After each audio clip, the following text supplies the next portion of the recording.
Hi friends, papaya juice போடலாமா? அதுக்கு தேவையான பொருள் பப்பாயா இந்த மாதிரி கட் பண்ணி வச்சுக்கோங்க.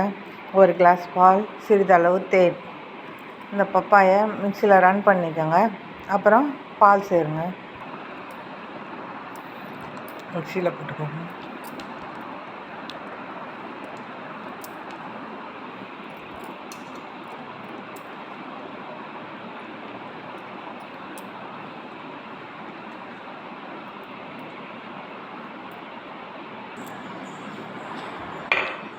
இந்த மாதிரி மிக்சியில் ரன் பண்ணி நைஸ் ஆகிக்கோங்க. இது கூட பால் சேருங்க.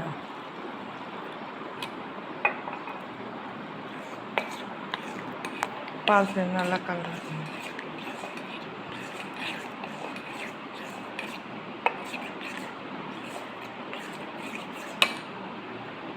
அப்புறம் இது கூட தேன் சேருங்க.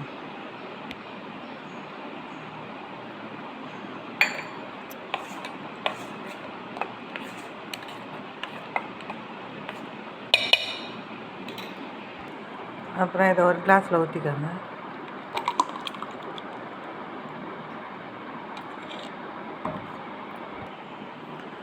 பப்பாளி பழத்துள்ள நார்ச்சத்து மற்றும் பப்பைன் செரிமான மண்டலத்தை ஆரோக்கியத்தை மேம்படுத்தி மலச்சிக்கலை தடுக்க உதவுகிறது. இதில் வைட்டமின் ஏ மற்றும் சி ஆன்டி ஆக்சிடென்ட்கள் சருமத்தை மென்மையாகவும் சேதமடையாமல் பாதுகாக்கிறது. பப்பாளி பழத்தில் உள்ள வைட்டமின்கள் மற்றும் கனிமச்சத்துக்கள் உடலில் நோய் எதிர்ப்பு சக்தியை அதிகரிக்க உதவுகிறது. இதில் உள்ள கரோட்டின் நிறைந்த பப்பாளி புற்றுநோய் அபாயத்தை குறைக்க உதவுகிறது. இதயத்தை ஆரோக்கியமாக வைத்திருப்பதில் பப்பாளி பழம் முக்கிய பங்கு வகிக்கிறது. இது கொழுப்பை குறைக்க உதவுகிறது.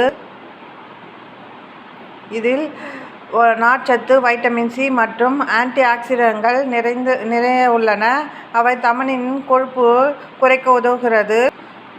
மாரடைப்பு ஏற்படும் அபாயத்தை தடுக்க உதவுகிறது. இதில் வைட்டமின் ஏ உள்ளதால் முடி வளர்ச்சிக்கு உதவுகிறது. பப்பாளி பழம் சாப்பிட்றதுனால எலும்புக்கு நல்லது. இதில் குறைந்த கலோரி மற்றும் அதிக நார்ச்சத்து கொண்டிருப்பதால் எடையை குறைக்க உதவுகிறது. கல்லீரல் ஆரோக்கியமாக வைத்திருக்க உதவுகிறது.